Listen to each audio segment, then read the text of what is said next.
Boa noite, professor Cícero. Gostaria que você me falasse sobre inclusão educacional. Boa noite, Wellington. Boa noite a todos que estão ouvindo esta entrevista. A inclusão educacional deve ser entendida e pensada como uma ação direcionada a todos os elementos que estão fora do sistema educacional, portanto, dos ambientes de aprendizagem, para dentro desses espaços. Costuma-se pensar, quando se trata de inclusão educacional, apenas nos portadores da síndrome de Down, nos portadores de autismo em menor ou em maior grau e, mais recentemente, nos surdo-mudos, que têm também uma ação mais tímida em relação à sua inclusão. No entanto, incluir, como eu disse anteriormente, significa trazer todas as minorias que estão fora dos ambientes de aprendizagem para estes.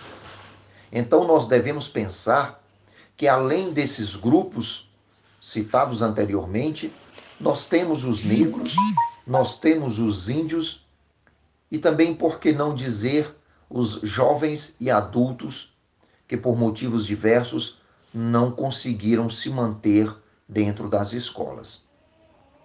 Quando nós agimos no sentido de criar ações para trazer para dentro das escolas apenas alguns grupos dessa minoria, a ação de incluir educacionalmente não está sendo completa ou não está apresentando o valor que deveria apresentar. Porque a palavra incluir, ela já fala por si só. Incluir significa para dentro. Inserir. Se algum grupo fica de fora, o processo de inclusão educacional não está sendo como deveria ser. E o que nós vemos hoje é que, muitas vezes, a discussão e a ação da inclusão educacional acontece apenas por lampejos, ou seja, pequenas ações tímidas que não incluem, mas apenas lembram daquela minoria no processo de ensino-aprendizagem. E o mais gritante e o mais preocupante é que, muitas vezes, ao invés de incluir, se segrega. É o caso da educação indígena. Quando nós pensamos que incluir a minoria dos remanescentes indígenas é criar um processo educacional onde os elementos educador e educando precisam pertencer a uma etnia indígena, nós não estamos incluindo, mas sim segregando, ou seja, colocando a educação indígena como uma educação à parte. No entanto, deveria se pensar em ações que unissem esses dois processos, essas duas partes desse grande sistema de educação. Outra questão que é muito verificada é a questão dos afrodescendentes. A cultura africana, com toda a sua riqueza, com toda a sua influência no processo de desenvolvimento econômico e histórico do nosso país, é apenas lembrada em decorrência da comemoração da consciência negra em novembro. Então, as escolas costumam realizar ações no mês de novembro e apenas neste mês. Portanto, essa inclusão não está acontecendo de forma concreta, mas apenas de forma paliativa. Com relação à base curricular nacional, como você percebe essa necessidade de se ter uma base comum a todos e a questão da inclusão educacional?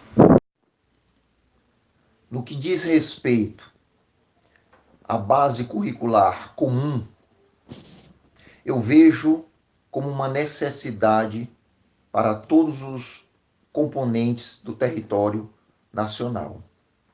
Uma vez que o MEC, o Ministério da Educação e Cultura, na condição de instância maior, de gerenciador de todo esse processo educacional, deve realmente nortear esses departamentos de forma a criar uma base curricular comum a todos.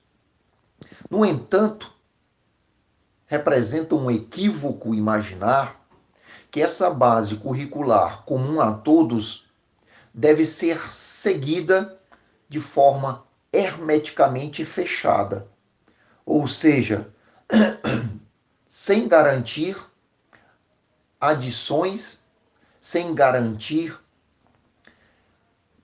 aspectos do regionalismo de cada território. Então, devemos entender essa proposta como uma proposta renovadora, como uma proposta progressiva, sobretudo pelo fato de que, por meio das avaliações externas de caráter nacional e de caráter também internacional, os educandos precisam ser submetidos a processos avaliativos comum ao território nacional. O sistema para ser testado, para ser analisado e para ser repensado precisa desses monitoramentos.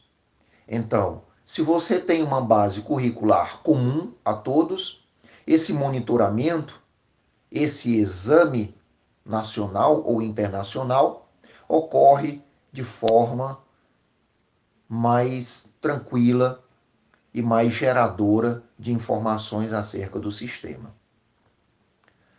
Acerca da base curricular comum a todos e a inclusão educacional, deve-se pensar na mesma linha que eu falei anteriormente, ou seja, cabe aos departamentos, com as suas necessidades peculiares, com os seus regionalismos, adicionar aspectos de sua realidade na base curricular para que o processo de ensino-aprendizagem contemple a todos. Isso é uma ação interna de cada departamento, ou seja, dos municípios e dos estados.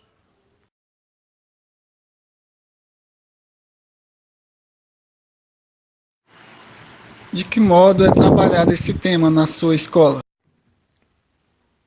Não apenas na escola aonde sou educador, mas em muitas escolas pelas quais eu já passei e as quais eu visitei, o tema inclusão educacional não é tratado com a devida importância. E isso se dá pelo fato de que muitos educadores e muitos gestores não estão preparados, não foram capacitados para lidar com a inclusão educacional. Então, trabalhar o tema de forma concreta, de forma completa, de forma a atingir as propostas que se tem com a inclusão educacional, está diretamente relacionado à capacitação, ao entendimento e à preparação que educadores e gestores devem ter. Então, todas as vezes em que se trabalha o tema nas escolas, se trabalha uma vez no ano, se trabalha em dias específicos, em datas comemorativas, e o resto do ano a inclusão educacional fica relegada a terceiro plano.